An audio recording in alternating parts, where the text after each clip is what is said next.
प्रदोष का व्रत है, प्रदोष के व्रत में आज मान लो मंगलवार का प्रदोष है, मान लो सोमवार का प्रदोष है, मान लो गुरुवार का प्रदोष है, तो प्रदोष में मैं क्या खाऊं?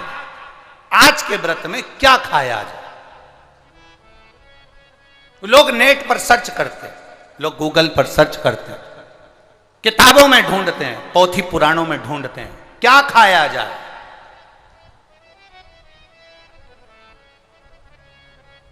हम क्या खाएं जिससे भगवान हमारे व्रत को स्वीकार करे और हमारे व्रत को स्वीकार करे और हमें दर्शन दे? हम क्या खाएं? हमारा तो केवल इतना सा निवेदन है, किसी भोले व्यक्ति का, किसी गरीब व्यक्ति का धन मत खाओ, प्लाट मत खाओ, उसका पैसा मत खाओ।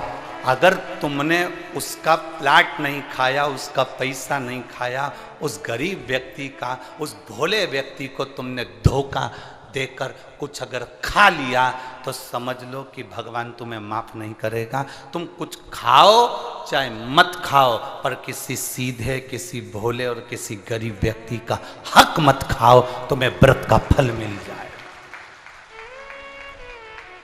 तुम्हें व्रत का फल प्राप्त हो जाएगा। हम क्या खाएं कि हमें व्रत का फल मिल जाए? हम दिन भर भूखे रहें, व्रत कर भी लें और किसी गरीब व्यक्ति का हम धन खा जाएं, किसी को हम अपशब्द कह दें, ताने दे दें, गाली दे दें, आड़ा टेढ़ा कह दें, और किसी का पड़ा हुआ जरा सा मोबाइल उठाकर खा गए, किसी का थोड़ा सा सामान उठाकर रख लिया, तो ये इससे कभी परमात्मा प्रसन्न हुआ है क्या? बोलो री जी छत्तीसगढ़ वालियों, दिल से बोलो जरा, भगवान प्रसन्न हो जाएगा क्या? नहीं। तुम दिन भर के भूखे हो और तुम क्रोध कर रहे हो, तुम दिन भर के भूखे हो और चिड़चिड़ कर रहे हो, तुम दिन भर के भूखे हो और तुम गलत पे प्रसन्न हो जाए। भगवान कहते हैं मैं इससे प्रसन्न नहीं होता। प्रसन्नता के लिए तुम क्या खा रहे हो मुझे उससे मतलब नहीं। भगवान तुम्हारे ये नहीं देखेगा कि तुमने व्रत में क्या खाया था, क्या नहीं खाया था। भगवान तो ये देखेगा कि जिस दिन तेरा व्रत था तूने किसी गरीब का दिल तो नहीं दुखाया था। बस परमात्मा ये देखेगा।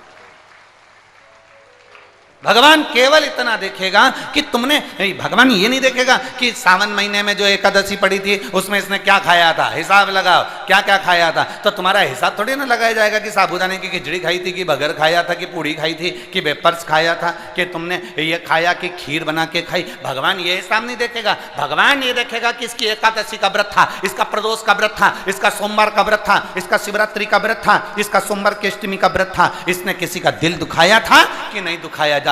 ये भगवान देखेगा, तुम्हारे खाने को नहीं देखता। भगवान तुम्हारे उस व्यवहार को देखता है कि व्रत वाले दिन तुमने भजन कितना किया, व्रत वाले दिन किसी गरीब का दिल तो नहीं दुखाया, व्रत वाले दिन तुमने किसी के हृदय को चोट तो नहीं पहुंचाई, व्रत वाले दिन तुमने किसी को अपशब्द तो नहीं कहा, व्रत वाले दिन तुमने कोई आड़ा टेढ़ा कार्य तो नहीं करा। इसलिए परमात्मा के व्रत के साथ में एक नियम भारी रखो। आज अगर मेरा व्रत है, मैं अगर कुछ छोड़ भी रही हूं, कुछ खा भी रही हूं, तो ये विचार करना कि मैं किसी के दिल को ना दुखाऊं, मैं किसी के हृदय को चोट ना पहुंचाऊं,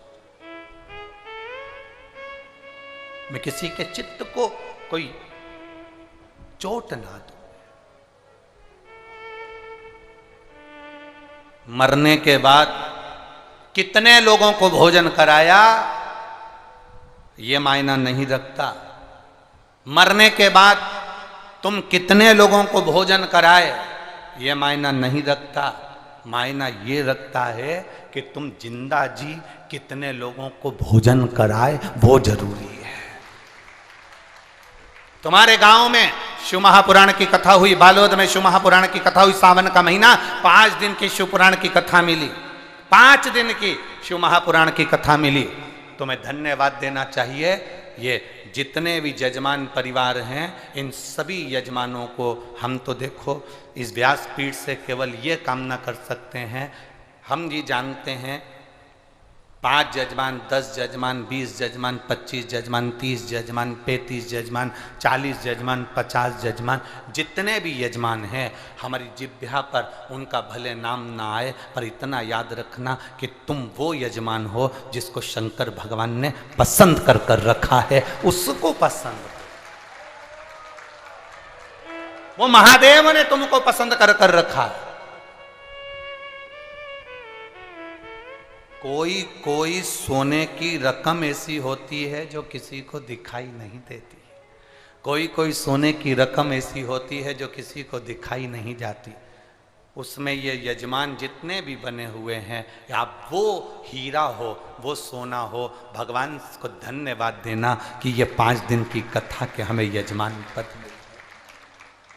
हम अगर थोड़ा बहुत देकर भी अगर कहीं यजमान पद प्राप्त करे तो ये उसकी उदारता होगी, कुछ तो उसने कृपा करी होगी जो हमारी जिंदगी संवार दी होगी। नाम मूल नहीं है, बैनर मूल नहीं है, शब्द मूल नहीं है, मूल है आपका किया गया समर्पण।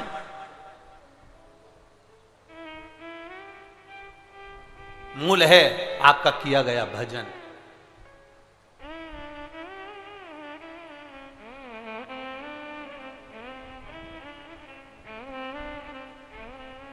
मूल भगवत स्मरण है।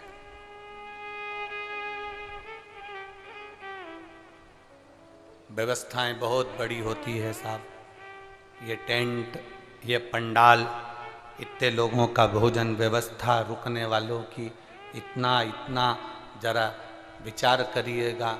आज के ज़माने में इतनी व्यवस्थाएं करना बहुत कठिन होता है, पर यजमान लोग जब आपस में जुड़ते हैं और जब हमारे गांव का, नगर का भाग्य प्रबल होता है, तब जाकर ये शिव पुराण की कथा अपने नगर में होती है। तब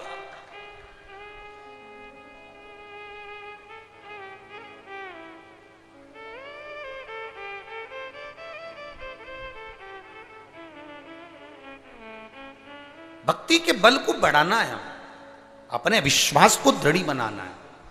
मरने के बाद कितने लोगों को भोजन कराओगे? मरने के बाद तुम्हारा बेटा कितनों को भोजन करा रहा है? मरने के बाद तुम्हारी बहू कितनों को साड़ी दे रही है? मरने के बाद तुम्हारी बहू कितनों को सुहाग सामग्री दे रही है? मरने के बाद तुम कितनों को भोजन करा रहे हो?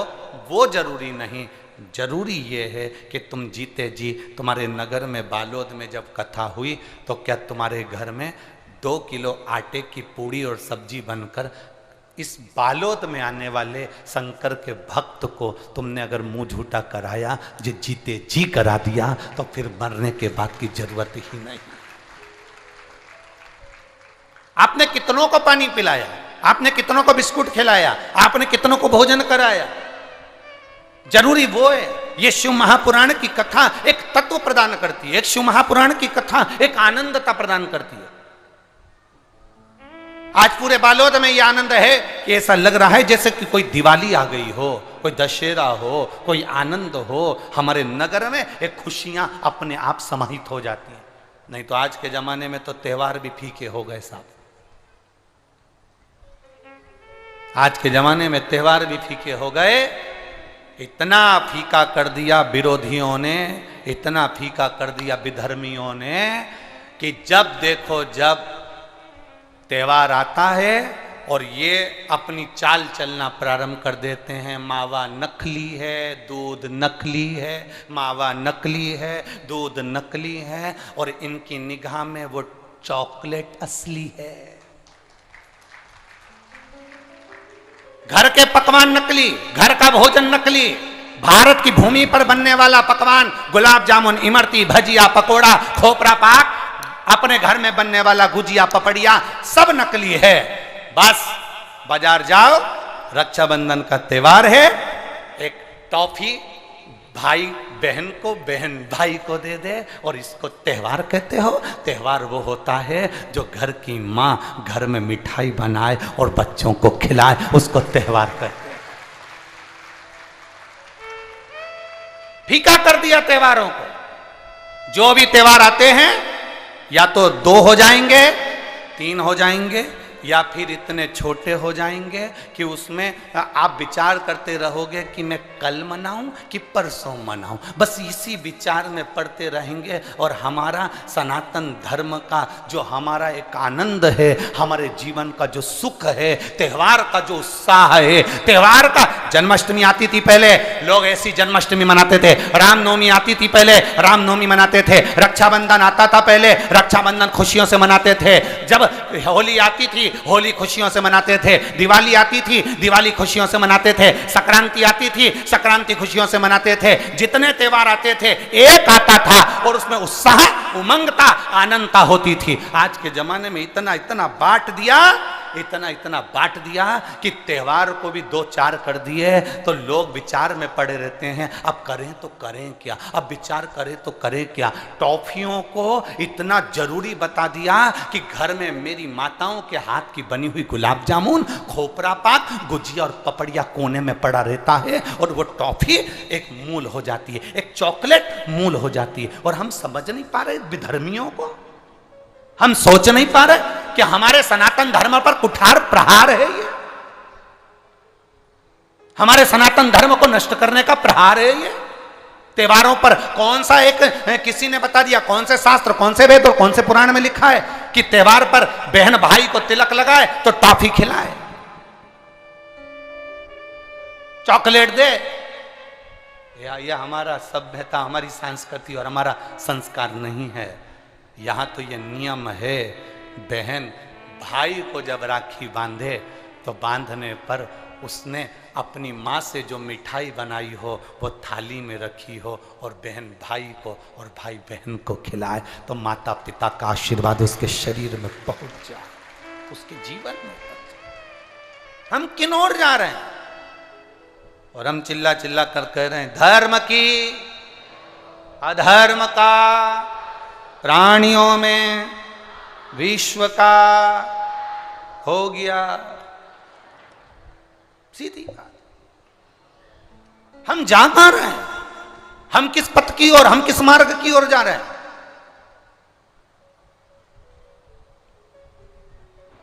भ्रम में पड़ गया, विचारों में पड़ गया, हम भ्रमित हो रहे हैं, भ्रमित। एक ने कह दिया, सियोर वाला महाराज कहता है शंकर जी पे चढ़ा हुआ जल पीना चाहिए, सियोर वाले महाराज कहते हैं बेलपत्री चढ़ी हुई खाना चाहिए। फिर कहीं का आ गया जिसको सियोर वाले महाराज का विरोध करना था, उसने कह दिया ना जल पियो ना बेलपत्री खाओ, नहीं तो तुम्हारा जीवन ऐसा हो जाएगा। ये विरोध शास्त्र का नहीं है, ये सियोर वाले महाराज का है कि इन्होंने अगर बोला है तो उसका विरोध करना, इन्होंने बोला दुर्वा चढ़ाओ उसका विरोध करना, इन्होंने बोला चावल चढ़ाओ इसका विरोध करना। और दुनिया के लोग उनके झाले में पड़ जाते हैं। हमारा नियम निवेदन है, ना तुम सीहोर वालों की मानो ना तुम किसी की मानो। गीता प्रेस गोरखपुर की शिव पुराण बाजार से लेकर आओ, उसको दिल से धीरे धीरे पढ़ो, उसमें सब मिल जाएगा तुमको जो सीहोर वाला अपनी व्यासपीठ से बोलता है। स्कंद पुराण लाओ, नर्मदा पुराण लाओ, लिंग पुराण लाओ, देवी भागवत लाओ, ब्रह्म विवर्त पुराण लाओ, सारी पुराणों को घर में लाकर रखिए और एक एक पुराण का धीरे धीरे अध्ययन करो कि सियोर वाला महाराज कहीं अलग जगह से तो नहीं बात रहा। एक एक पुराण का अध्ययन करो। केवल फेसबुक, यूट्यूब और मोबाइल पर ज्ञान नहीं मिलता कि आप थोड़ी देर खोल के बैठकर आपने ज्ञान ले लिया, ये तो हमने पढ़ा था शास्त्र में ऐसा। शास्त्र को पढ़िए, वेद को पढ़िए, अपने पुराणों को पढ़िए, उसका अध्ययन करिए कि बेलपत्री का चरित्र कहां वर्णन करा। एक बेलपत्र दान का जो वर्णन हमारे शास्त्रों में किया गया, एक वृक्ष लगाने का फल हमारे शास्त्रों में कहा गया, एक भूखे व्यक्ति को भोजन कराने का फल हमारे शास्त्रों में कहा गया, उसको पहचानिए। एक नवयुवक लड़का अपने पिता के सिंहासन पर बैठ गया तो उसने अपनी प्रजा से पूछा, अपनी प्रजा से पूछा कि सारे प्रजावासी आए और उनसे पूछा ये बताओ कि मेरे दादाजी के समय का राज्य अच्छा था कि मेरे पिताजी के समय का राज्य अच्छा था कि मेरे समय का राज्य अच्छा है। जितने लोग मेरे नगर के बुजुर्ग बड़े जो बैठे हैं, सभा में जितने बैठे हैं, सब बताओ मेरे पिता के समय का राज्य अच्छा था कि मेरे दादाजी के समय का राज्य अच्छा था कि मेरे समय का राज्य अच्छा है, ये बताइए। कोई बोलने को तैयार नहीं, क्योंकि राजा का लड़का है, अब तो राजघराने पर राजा के सिंहासन पर ये बैठा है। हम बोलेंगे कुछ आड़ा टेढ़ा निकल गया तो बुरा लग जाएगा, तो हम क्या बोलें, हम क्या कहें इसको।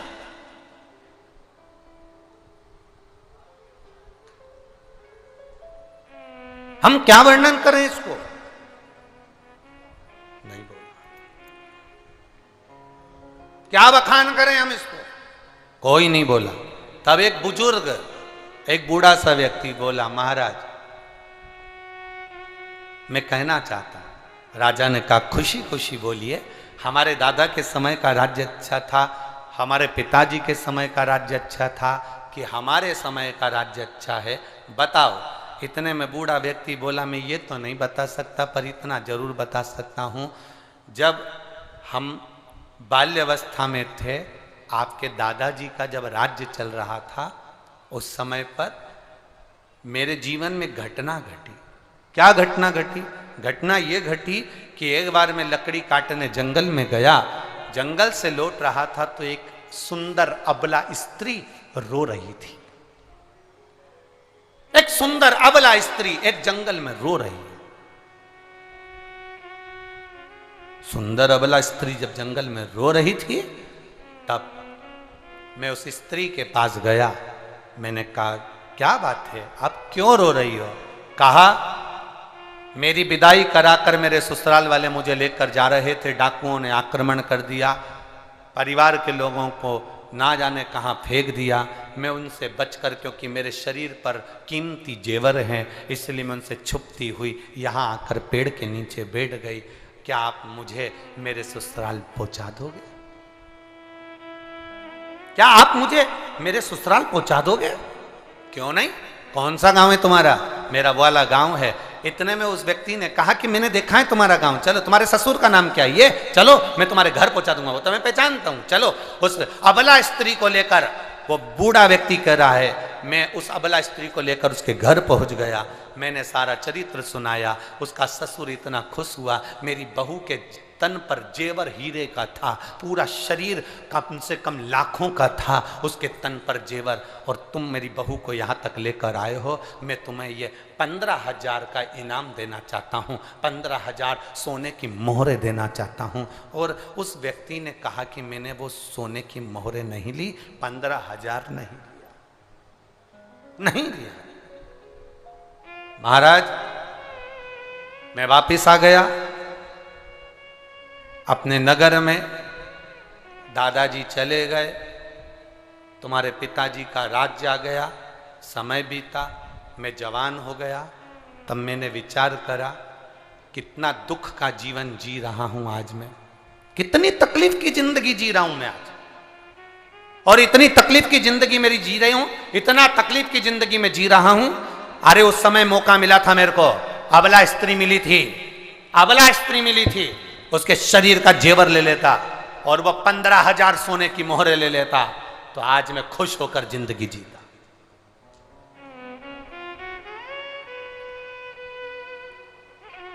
आज मैं खुश होकर जिंदगी जीता।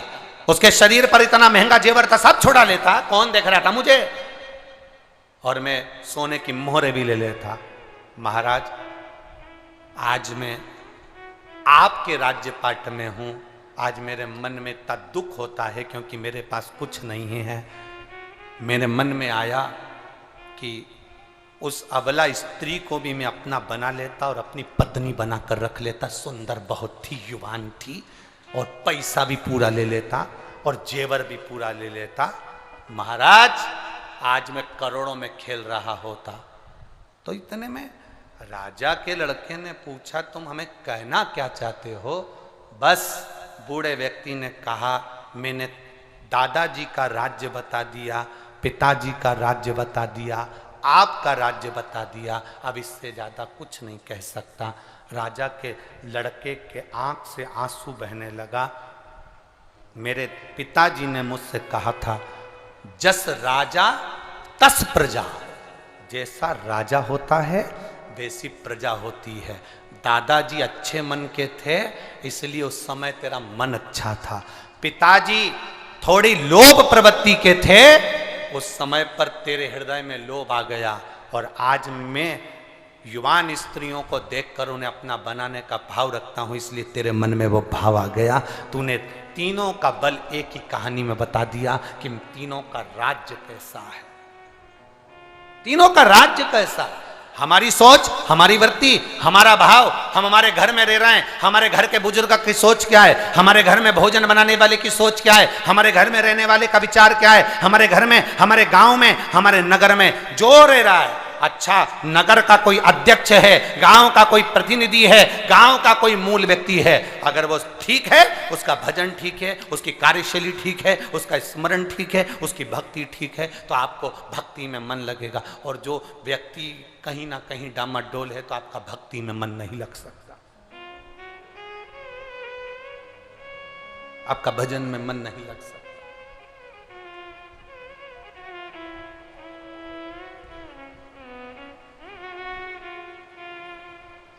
इसीलिए शिव महापुराण की कथा बारंबार कहती आई है, शिव महापुराण की कथा बारंबार वर्णन करती आई।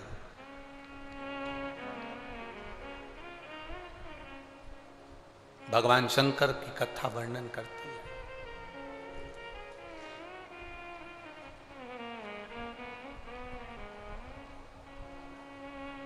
है। शिव कथा कह रही है, अपने विचारों को शुद्धता की ओर ले। मां पार्वती जी शिव जी को अपना बनाने के लिए पार्थिव शिवलिंगों का निर्माण करती हैं।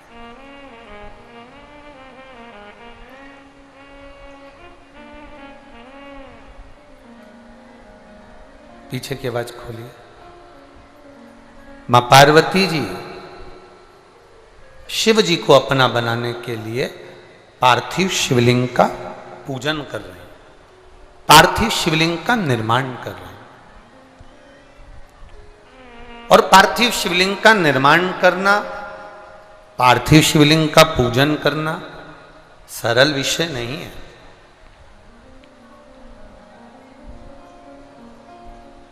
देखिए, कभी अगर मौका लगे आपके जीवन में, हम इतना जरूर कहेंगे, अगर आपके घर में एक बहुत जरूरी है बेलपत्री का वृक्ष। क्या जरूरी है? बेलपत्री का वृक्ष घर में नहीं लगा सकते हो तो फिर कहीं मंदिर देवालय में जरूर लगाओ। मंदिर देवालय में नहीं लगा सकते हो तो कहीं ना कहीं किसी ना किसी बगीचे में जरूर लगाएं। बगीचे में नहीं लगा सकते तो किसी तालाब, बावड़ी, कुआं, पर्वत आदि के तट पर कहीं लगाएं। आवाज बढ़ाओ पीछे की, और बढ़ा दो पीछे की आवाज, रिटर्न आ रहा है, थोड़ा सा बढ़ाइए। चोंगे की आवाज में बढ़ा दो, चोंगे की जरूरी है। बेलपत्र का वृक्ष बहुत जरूरी है। अगर तालाब, बावड़ी, कुएं पर भी आप अगर बेलपत्र का वृक्ष नहीं लगा पाओ तो फिर प्रयास करो कि रोड के किनारे पर बेलपत्र का वृक्ष, वहां भी नहीं लगा पाओ तो शमशान में कहीं बेलपत्र का वृक्ष शमशान के आसपास में भी है तो वहां अगर कोई बैठेगा उस पर भी अगर छांव पड़ जाएगी, जीव को कोई लेकर जा रहा है उसका भी कल्याण हो जाए, ऐसी जगह बेलपत्र का वृक्ष अवश्य है। 3 जगह पर बैठकर माता पार्वती जी ने तप साधना शंकर जी को प्राप्त करने के लिए करी। 3 स्थान बताए गए, 3 जगह पर, और हमारे शास्त्रों में हम लोग वर्णन करते हैं, आप लोग भी माताएं अगर कथा श्रवण करती हैं, छोटी तीज, बड़ी तीज, जिसको सतुआ तीज आदि कादि कहते हैं, मारवाड़ी, माहेश्वरी, अग्रवाल बंधु, कोई छोटी तीज करता है, कोई सतुआ तीज करता है, सत्तू को कलपता है, कोई हरताली का तीज करता है। ये स्थान बताएं माता के कि माँ कहाँ कहाँ बैठकर शंकर जी को प्राप्त करने के लिए साधना कर रही है। माँ कहाँ कहाँ बैठकर तप साधना कर रही है। माँ किसी किसी स्थान पर बैठकर शिव की आराधना कर रही है। 3 स्थान बताए गए हैं माता पार्वती जी के तप साधना के। पहला, माँ पार्वती मैया नदी सरोवर के तट पर बैठकर साधना कर रही हैं। दूसरा, माँ बेलपत्री के वृक्ष के नीचे बैठकर तप साधना कर रही हैं। और तीसरा, माँ एक गुफा के अंदर बैठकर तप साधना कर रही हैं, जिस तप साधना में वो शिव को प्राप्त करना चाहते। जिसमें बैठकर वो भगवान देवादित्य महादेव को प्राप्त करना चाहता। किस किस के घर के अंदर बेलपत्री का वृक्ष या पौधा है? जरा हाथ उठाइएगा। बहुत सारे हो रहे। रख लो रख लो रख लो, धर लो। हाँ, बहुत धन्यवाद आपको, प्रणाम आपको, नमन कि आपने बेलपत्री के वृक्ष को लगाया, बेलपत्री के पौधे को लगाया। आपको नमन करते हैं। हजारों अश्वमेध यज्ञ के बराबर फल मिल गया आपको। आपने एक बेलपत्री का पौधा लगाया। हम निवेदन करेंगे आपसे, कोई त्योहार आए, सावन का महीना आया, शिवरात्रि आई, सोमवार की अष्टमी आई, आपसे निवेदन है किसी भी वृक्ष से पत्ती लो या फूल लो, पर वृक्ष को चोट मत पहुंचाओ। ऐसा नहीं कि हम फूल तोड़ने के चक्कर में वृक्ष की टहनियों को तोड़ दें, या हम बेलपत्र तोड़ने के चक्कर में बेलपत्री की डालियों को तोड़ दें। ये श्रेष्ठता हमारे यहाँ शिव पुराण नहीं कहता। हमारे यहाँ पाप लगता है इन सब चीजों से।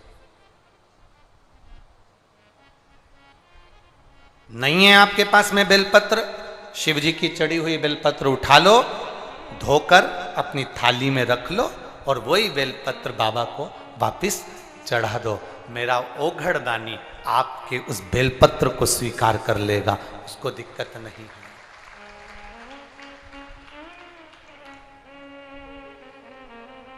मेरा शिव आपको पकड़ता है, मेरा शंकर आपका कल्याण करने के लिए अग्रसर रहता है। एक प्रश्न आपसे कर रहे हैं, उत्तर दोगे क्या? अरे बोलो तो जम के दे दोगे। दो व्यक्ति पानी में डूब रहा है। एक वो व्यक्ति जो आपको चाहता है, आपसे प्रेम करता है, आपसे स्नेह करता है, आपसे प्यार करता है, आपसे प्रेम करता है, और दूसरा वो व्यक्ति जिससे आप प्रेम करते हो, जिससे आप प्यार करते हो, जिससे आप स्नेह करते हो, दोनों पानी में डूब रहा है। अब आप किसको बचाओगे?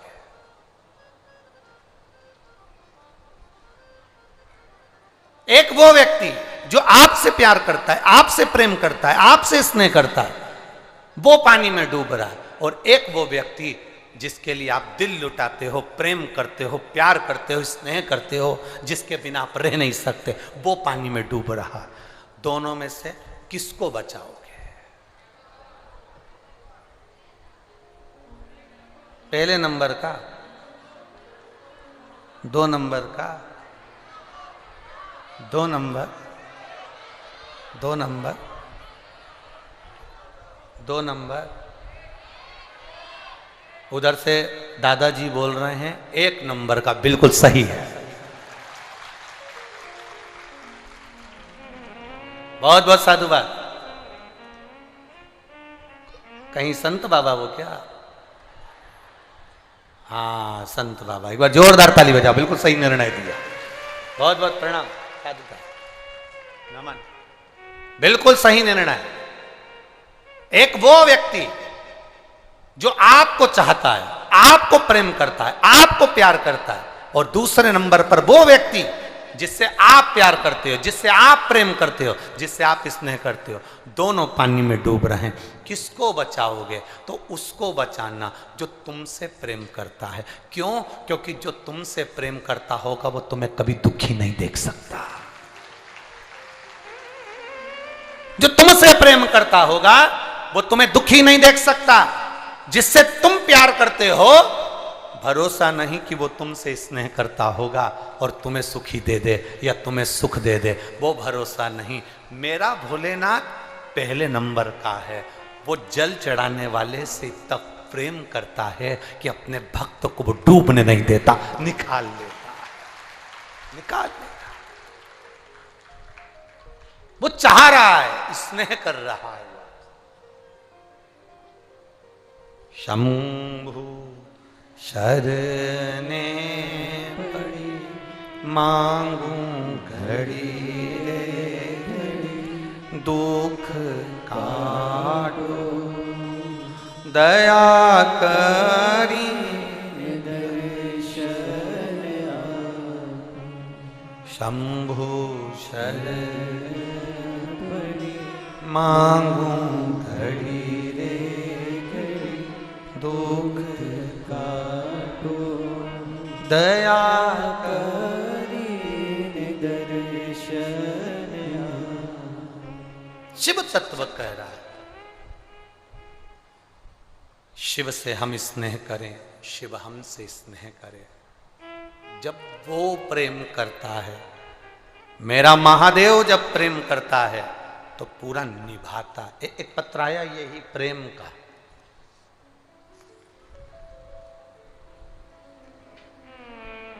विद्या रानी देवदास, मोबाइल नंबर लिखा है। कहीं बैठी हैं विद्या रानी देवदास? कहीं बैठी हो तो हाथ हिला सकती हैं। विद्या रानी देवदास कहीं पर बैठी हो तो हाथ हिला सकती हैं। कहीं बैठी हैं? इधर हैं? हाथ हिला दीजिए। वो बेटी आई है क्या जिसको कोबरा नाग ने 5 बार डसा? विद्या रानी जी आपके साथ में आई है क्या वो बेटी? आई हो तो हाथ हिला दीजिए, तो हम उसको यहां बुलवा लेते हैं, अगर वो बेटी आई हो तो।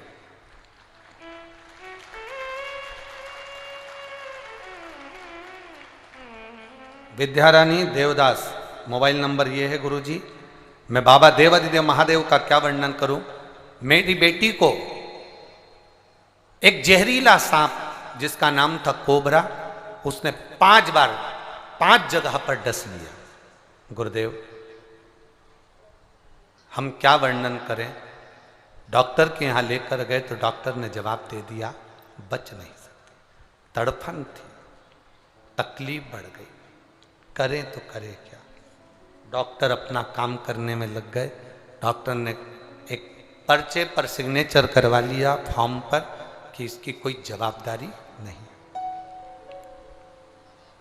हम शिवपुराण की कथा सुनते हैं गुरुदेव।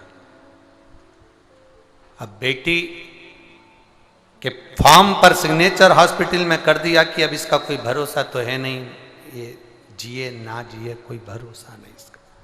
पर बाबा, छोटा सा पर्चा है, बाबा हॉस्पिटल में पड़े, डॉक्टर ने कह दिया समय का कोई भरोसा नहीं। हमने भी नियम बना लिया, पास में शिव मंदिर था हॉस्पिटल के, वहीं पर गए, भोलेनाथ से कहा बाबा हम तेरे से इतना प्रेम करते हैं, क्या तू हमसे प्रेम नहीं करता? अगर तू प्रेम करता है ना बाबा तो मेरी बेटी को जीवन दान दे दे। वापिस उससे बचा। 20 दिन तक बेटी हॉस्पिटल में पड़ी रही, अधमरी सी थी। डॉक्टर भी जवाब नहीं दे रहे थे कि मर गई कि जिंदा। 20 दिन पूरे हो गए, हमने भी भोलेनाथ का दरवाजा नहीं छोड़ा। श्री शिवाय नमस्तुभ्यम बोलकर जल चढ़ाते, जल लाके बेटी के शरीर पे लगा देते। ना श्वास का ठिकाना, ना शरीर का ठिकाना। लोग कहने लगे कि हॉस्पिटल में जबरदस्ती पटक के रखे हो, वो तो मर गई होगी। 28 दिन निकल गए गुरुदेव। उसका जहां पांव था, जहां पर सांप कोबरा ने डसा था, वहां से पीप निकलना, पस निकलना, खून निकलना चालू हो गया, पांव सड़ने लगा। हम भी बाबा से कह दिए हम तुझे प्रेम करते हैं, तू नहीं करता।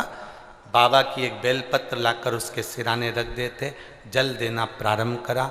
28 दिन के बाद बेटी को होश आ गया और बेटी आराम से ठीक हो गई।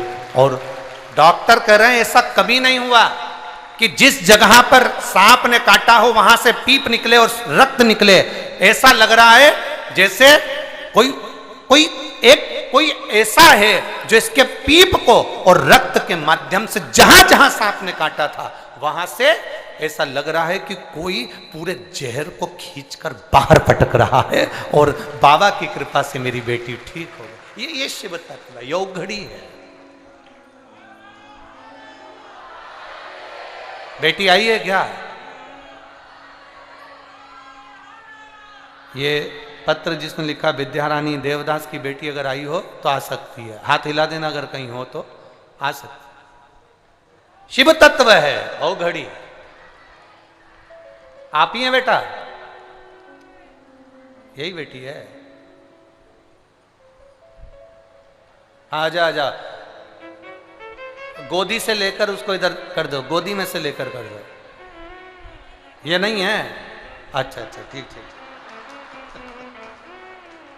शिव कृपा का एक भाव।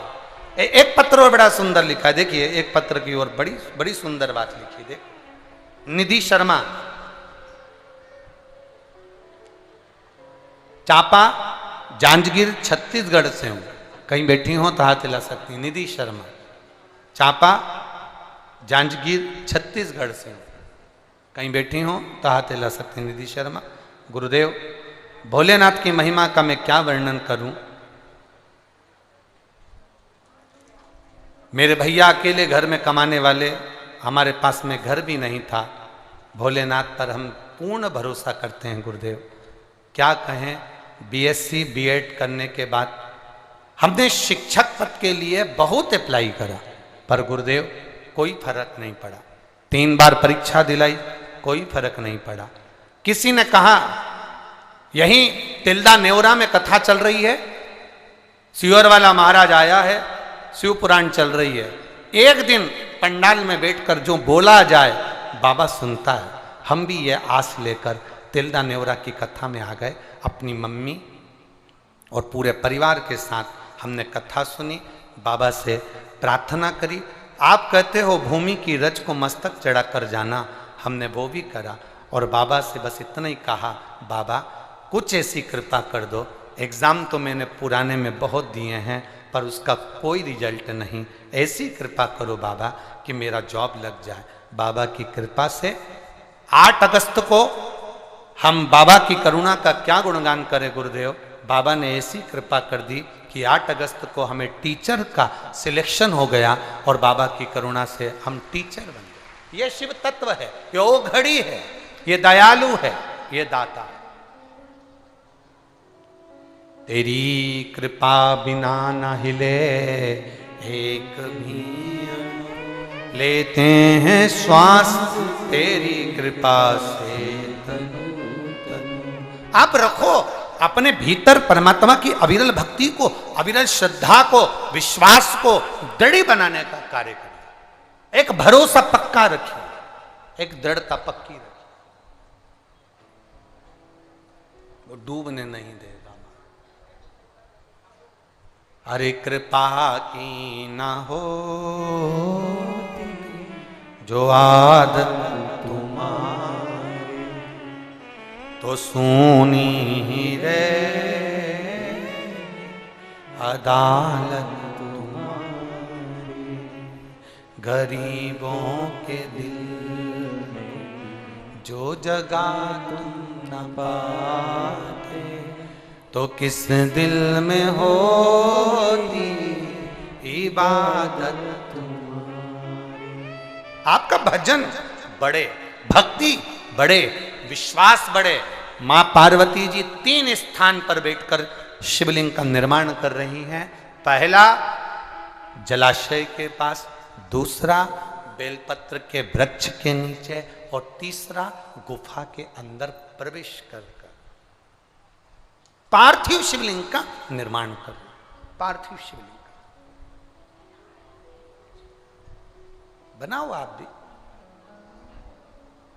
एक प्रयास करिएगा। आपने कभी अगर मौका लगे और भगवान आपको अगर बहुत कृपा करा हुआ हो, आपके घर में अगर बहुत बाबा की अगर कृपा हो और आंगन में बेलपत्री का वृक्ष हो, तो प्रयास करना कि उस बेलपत्री के वृक्ष के नीचे 12 ज्योतिर्लिंग का निर्माण एक बार पार्थिव मिट्टी से अवश्य करें। 12 ज्योतिर्लिंग का एक थाली में 12 ज्योतिर्लिंग का निर्माण कर कर एक ब्राह्मण देवता को, एक बुलाओ, 2 ब्राह्मण देवता बुलाओ, 5 बुलाओ, 7 बुलाओ, 11 बुलाओ, 21 बुलाओ, आपके ऊपर, ये आपके ऊपर किसी विद्वत ब्राह्मण जन को बुलाकर, जिसके हृदय में शिव समाया हुआ हो, जिसके कंठ पर मां सरस्वती माता, सरस्वती शंकर की कृपा से विराजमान हो, ऐसे कोई ब्राह्मण को बुलाकर, कोई भूदेव को बुलाकर 12 ज्योतिर्लिंग बेलपत्री के वृक्ष के नीचे उसका निर्माण कर कर, उसका पूजन अभिषेक अपने परिवार के साथ में मिलकर बाबा का कर कर, अगर कभी मौका लग जाए और बाबा अगर ऐसा कृपा करे, जैसे सत्यनारायण भगवान की पूजन होती है, इधर होती कि नहीं होती है, छत्तीसगढ़ में होती है, सत्यनारायण की कथा होती है, केले के खंभ लगाए जाते हैं, आंगन में करी जाती है, ढोल मंजीरा बजाया जाता है, खूब आराम से पंडित जी आकर कथा बाजते हैं, सत्यनारायण भगवान का अनुष्ठान। उसी तरह से मणि शिवलिंग शिव महापुराण की कथा कहती है, अपने आंगन में अगर बेलपत्र का वृक्ष हो, उस वृक्ष के नीचे 12 ज्योतिर्लिंग का निर्माण कर कर, ब्राह्मण देव को बुलाकर अभिषेक पूजन का अनुष्ठान कर कर, फिर बाबा का स्मरण कर कर बड़े आनंद के साथ शाम के समय उस ज्योतिर्लिंग का फिर जो 12 बनाए हैं उसका विसर्जन भाव के साथ में, आनंद के साथ में बन सके। ब्राह्मण आदि संत गुरुजन बड़े बुजुर्ग इनका श्रेष्ठ भोजन कराकर अपने घर में एक आनंद का अनुभूति करें। कहते हैं उससे हमारे घर में शिव तत्व की प्राप्ति होती है और बाबा की कृपा बनी रहती है। शिव तत्व की कृपा। कितना ज्योतिर्लिंग? 12 ज्योतिर्लिंग का निर्माण अगर अपने घर में बेलपत्र का वृक्ष है तो अवश्य करें। आपको मौका मिला है महीने, 2 महीने, 6 महीने, 8 महीने में, साल भर में, और बाबा से ऐसा प्रार्थना भी करें कि बाबा ऐसी कृपा करना, मैंने जो मांगा अगर वो पूरा होता है तो मैं 12 ज्योतिर्लिंग का निर्माण कर कर पूजन अवश्य करूं। ये तेरी कृपा बनी रहे, तेरी करुणा बनी रहे। करो।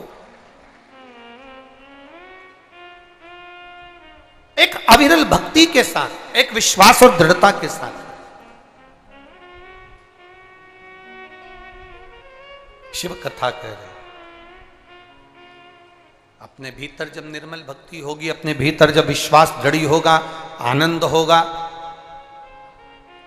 तो सुख का अनुभव होगा।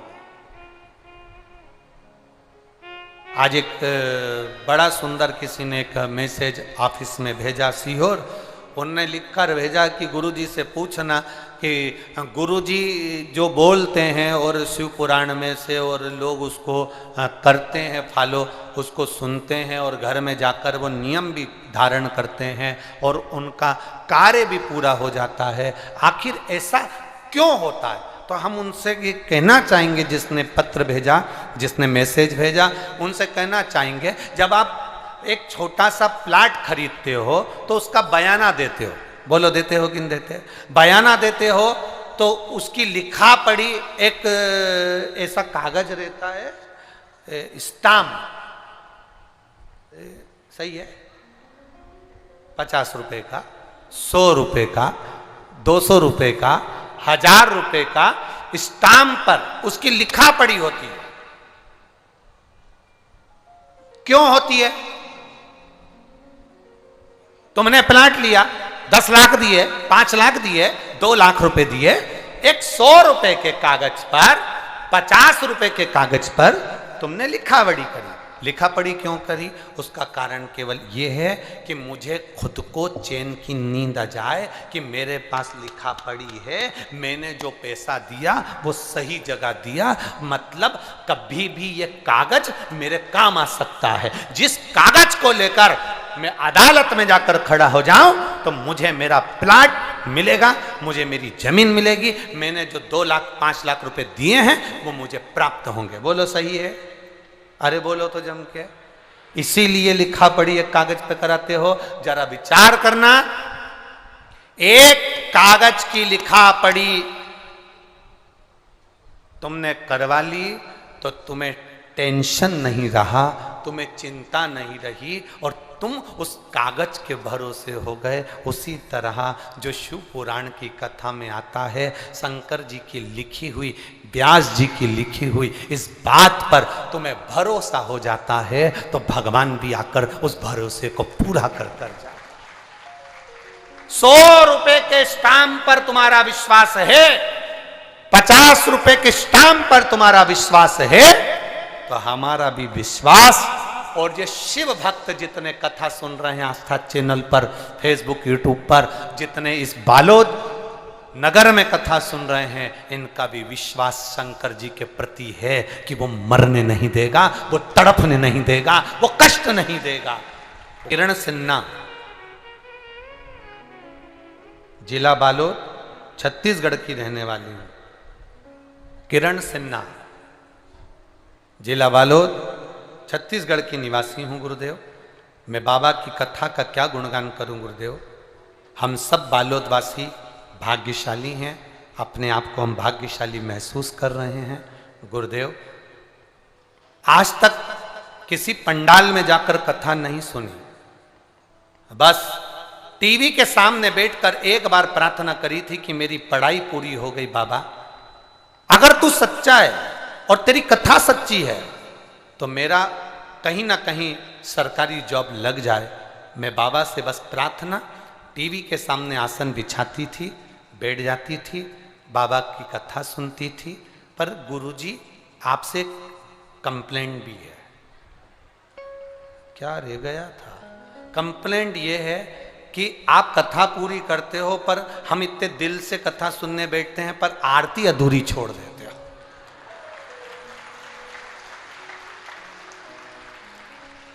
ओ बेटी किरण सिन्हा, शत्रुघ्न सिन्हा की छोरी है का? बड़ी भारी है ये तो, हमारी भी गलती गिनवा दे हो। अब कथा पूरी करते हो पर आरती होती है ना, उसमें ये तुम्हारे चैनल वालों को बोला करो ना, कार्ड देते हैं। ये यहीं खड़े हैं। अब तेरा क्या होगा रे कालिया, नीचे मत उतर जाना। अब सोचे तो ये इनके ऊपर। पर गुरुदेव कुछ भी हो, आसन लगाकर मैंने टीवी के सामने कथा सुनी। बाबा की कृपा से मैं हेल्थ ऑफिसर के पद पर नियुक्त हो गई, इसलिए बाबा को नमन करने के लिए। यह शिव तत्व है। ओ घड़ी,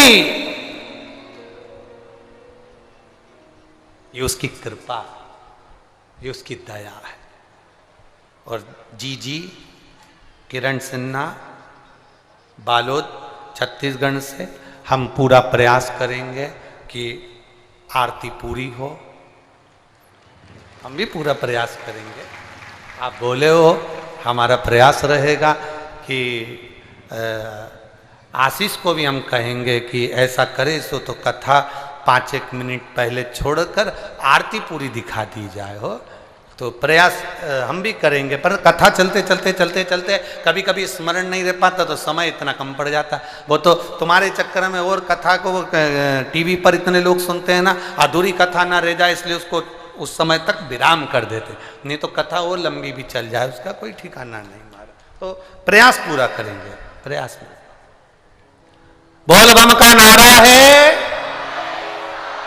सारी समस्या का हल शिव तत्व को प्राप्त करो।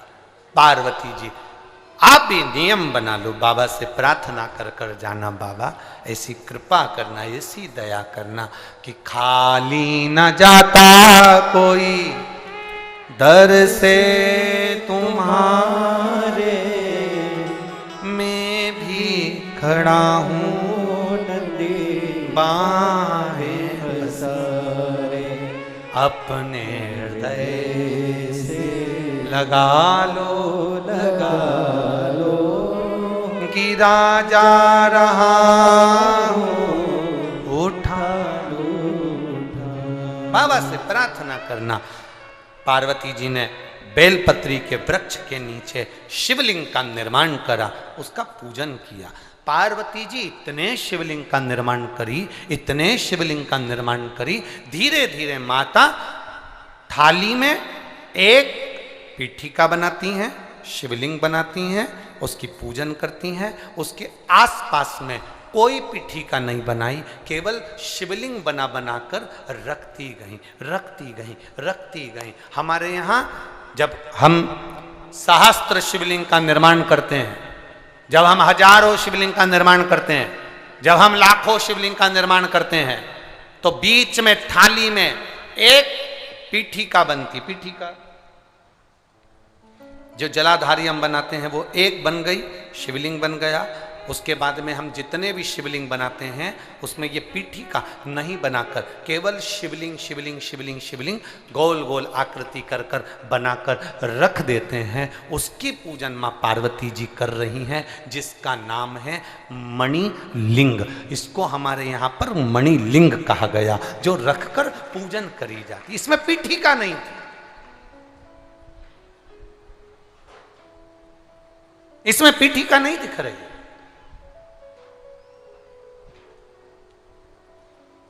पीठिका केवल एक जो माता पार्वती जी ने मध्य में बनाई है, बाकी के सब दूर शिवलिंग शिवलिंग शिवलिंग शिवलिंग बनाए। इसको मणिलिंग कहा गया। ये मणिलिंग की गणना।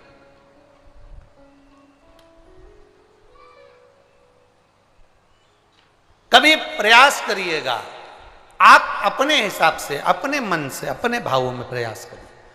हमने पहले भी कथा में कहा, जब तुम्हारा दिल कर जाए, आज तुम्हें लगे कि तुम्हारा चित्त ठीक नहीं है, आज तुम्हें लगे तुम्हारा मन ठीक नहीं है, आज तुम्हें लगे कि तुम्हारा चित्त ठीक नहीं हो पा रहा है, आपका मन ठीक नहीं हो पा रहा, आपका हृदय ठीक नहीं है, लग रहा है, तो बुलाओ ब्राह्मण देव आनंद के साथ में। शिव महापुराण की कथा कहती है पार्थिव शिवलिंग का निर्माण कर कर, या आप स्वयं उसकी आराधना पूजन कर कर विसर्जन करिए। आप नहीं बुला सकते किसी को तो आप स्वयं करिए।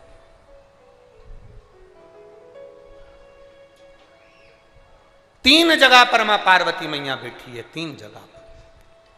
अपने हृदय में मां पार्वती शिव को बुला रही हैं, अपने हृदय से भगवान शंकर का गुणगान कर रही हैं। हम भी आपसे कहेंगे, आपके कमरे में काम का सामान रखो, अपने घर में काम का सामान रखो, कबाड़ा मत रखो। कई लोग अपने घर में इतना टाला, इतना कबाड़ा, जिसका कोई काम नहीं, वो भी अपने घर में संभाल संभाल के रखते चले जाते हैं। कबाड़ा ही कबाड़ा, अटाला ही अटाला। तुम्हारे घर में जाकर देखना काम का सामान कितना है और कबाड़ा का सामान, अटाला का सामान कितना। तुम्हारे घर में अंदाजा लगाइए। काम का सामान थोड़ा होगा, जिस पलंग पर सोते हो, जिस गादी पर सोते हो, जिन कपड़ों को पहनते हो। अब तुम ये भी जान दो, तुम तो तुम्हारी अलमारी में देख लो कि कपड़े कितने पहनते हो, रखे कितने हैं। कई कपड़े तो ऐसे हैं जिनका नंबर आज तक नहीं आया।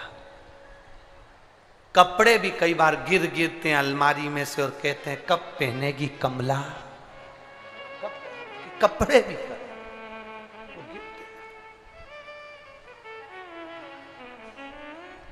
विचार करिएगा जरा। इतने कपड़े रखे, अलमारियां भरा रही हैं, उसके बाद भी हमारी आसक्ति समाप्त नहीं है, उसके बाद भी हमारी आसक्ति श्रेष्ठ नहीं है।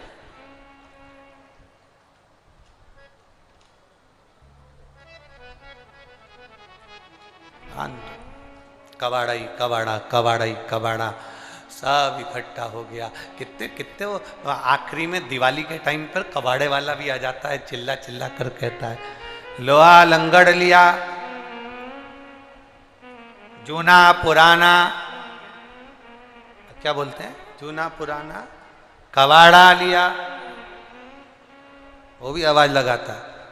क्या होगा, कबाड़ा दोगे तो वो क्या देगा तुमको। पहले तो हम आजकल वो लोग आते कि नहीं आते पता नहीं, पहले कुछ माताएं आती थी, ऐसे सिर पे टोकनी रहती थी, उसमें बर्तन रहते थे स्टील के, और पुरानी 5 साड़ी दे दो, एक भगोनी ले लो। आप लोगों को देखा है क्या उनको है? क्या कहती थी, पुराना कपड़ा दो और बर्तन लो। पहले आती थी वो, आजकल तो कोई दिखती नहीं है। पुराने कपड़े दे दो और बर्तन नया ले लो। कबाड़े वाला कहता है कबाड़ा दो, जूना पुराना लोहा लंगड़ दो और रुपए लो। हम भी तो यही कह रहे हैं, काम, क्रोध, लोभ, वासना, तृष्णा, अहंकार, झूठ, प्रपंच सब दो और शिव नाम लो। हम भी तो यही करें।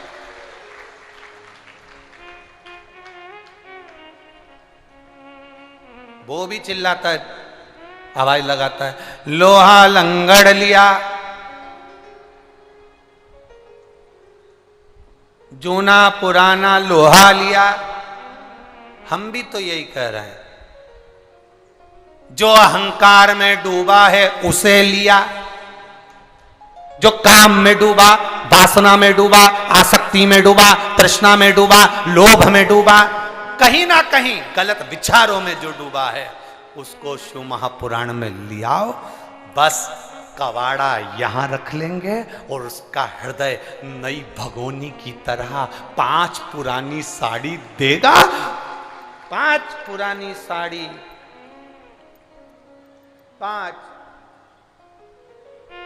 5 कर्म इंद्री, 5 ज्ञान इंद्री और एक मन, ये 11 हैं।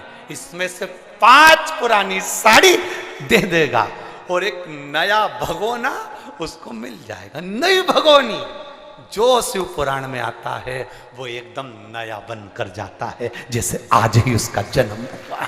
वो नई भगोनी की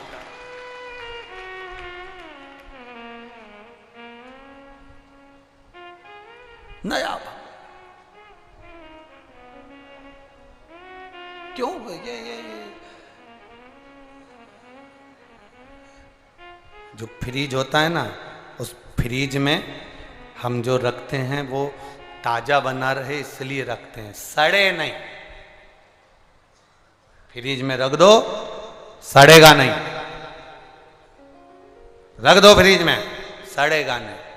कोई तुमसे पूछे कहां गई थी तो कह देना फ्रीज के अंदर बैठी थी। तो क्या फ्रीज में? हाँ, शिव महापुराण की कथा नहीं है, ये पंडाल नहीं है, ये फ्रीज है। इसमें जो बैठ जाता है वो संसार में सड़ता नहीं है। ना काम में, ना लोभ में, ना आसक्ति में, ना वासना में, तृष्णा में, सड़ेगा नहीं। अगर शिव पुराण की कथा सुनी है, थोड़ा दुख आ गया तो तुरंत डॉक्टर अपना काम करेंगे। जैसे उस माँ ने लिखा, हम शंकर के मंदिर चले गए, डॉक्टर अपना काम कर रहा है, तुम अपना काम करो ना। दुख आया, वो बेटी ने लिखा कि आरती भी पूरी नहीं होती थी और कट जाता था, फिर भी हम आसन लगाकर सुनते। तुम तुम्हारा कर्म करो ना, करो तुम्हारा कर्म। संसार में ज्यादा चिपकोगे तो संसार में चिपके की चिपके रह जाओगे, फिर परमात्मा की ओर फूल कर नहीं जा पाओगे। मेरी जीजियाँ रोज रोटी बनाती हैं, मेरी छत्तीसगढ़ की बहनें रोज रोटी बनाती हैं। रोटी बनाते समय मेरी बहनों को मालूम है कि इसमें थोड़ा सा रोटी बनाते समय पलेथन लगाना जरूरी है। पलेथन मतलब जानते हो, एक्स्ट्रा आटा। जो लोई बनी और उसको बेलने से पहले पलेथन लगाओ। पलेथन लगाएंगे तो वो चकोटी में और बेलन में रोटी, बोलो बोलो जम के बोलो जरा, नहीं चिपकेगी। और जो रोटी चकोटी में और बेलन में चिपक गई, उसको तवे पर तुम कितना ही डाल के हिलाओ, वो जहां से चिपकी होती है वहां से फूलती नहीं। हमने भी बहुत रोटी बनाई है, वो फूलेगी नहीं। इतनी माताएं बैठी है, तुम कितना भी उसमें ऐसा कपड़ा भी फेरो ना तवे के ऊपर तो भी रोटी नहीं फूलेगी। जहां से चिपक गई वो वहां से नहीं फूलेगी। हम भी ऐसे ही, आप भी ऐसे ही। रोटी के आटे की लोई है ये पृथ्वी, जैसे वो चकला, जैसे वो चकोटी गोल होती है, वैसे ये पृथ्वी गोल है और संसार के बेलन से हम बेले जा रहे हैं। अगर हम इसमें चिपक गए तो फिर परमात्मा तक फूल कर नहीं पहुंच पाएंगे। इसलिए पलेथन लगाओ, पलेथन लगेगा, चिपकोगे नहीं। पलेथन क्या है? शिव महापुराण की कथा। कोई तुमसे पूछे कहां गए थे तो क्या पलेथन में बैठे थे। लग रहा है पलेथन और बिल रहे हैं। ये पलेथन लग रहा है। इस पलेथन में जब तक पड़े हो आप, जब तक शिव महापुराण की कथा सुन रहे हो, सत्संग में जा रहे हो, मंदिर देवालय एक लोटा जल चढ़ाने शिवालय जा रहे हो, पलेथन लग रहा है। पलेथन लगेगा तो तुम चिपकोगे नहीं। तुम्हें जो देखेगा ना वो भी कह देगा रोटी बहुत जोरदार है, क्या फूली क्या फूली। उसको ये नहीं मालूम कि पलेथन जोरदार था, इसलिए रोटी भी जोरदार बनकर फूल चुकी है। यही रोटी की आनंदता है। पलेथन लग, अब तुम तो जोरदार हो गए हो, पलेथन तुम में लग गया, तुम फूल भी गए हो। अब तुम्हारा काम है, कभी कभी पलेथन जब ज्यादा लग जाए तो सिकने के बाद भी वो पलेथन हटता नहीं है। बस तुमसे निवेदन है, चाहे दुनिया के लोग कितना भी अपशब्द कहें, ताना दे, आड़ा टेढ़ा बोले, गालियां दे, कोई कह दे क्या होता है शंकर जी को जल चढ़ाने से, कोई कह दे शिव जी के मंदिर जाने से क्या होता है, कोई कह दे बेलपत्री चढ़ाने से क्या होता है, कोई कह दे ये दुर्वा चढ़ाने से क्या होता है, कोई कह दे एक चावल का दाना चढ़ाने से क्या होता है, कोई कह दे तुमसे कि पुष्प चढ़ाने से क्या होता है। दुनिया के लोग तुम्हें ताना देंगे, अपशब्द कहेंगे, गालियां देंगे। उस समय पर तुम कह देना हम आड़े टेढ़े नहीं हैं जो तुम्हारे कहने पर आ जाएं। हमने तो एक बार शिव पुराण अपने कानों में उतार ली, उसके बाद दुनिया चाहे कितना भी रंग चढ़ाए चढ़ता ही नहीं है। कोई कितना ही बोले हम उस पर अमल करते ही नहीं, स्मरण में भी नहीं आता। शिव तत्व अंदर समा गया, फिर वो छूटता नहीं।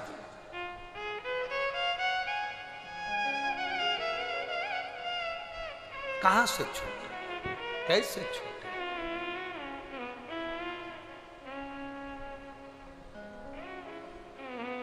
कैसे छूट सकता?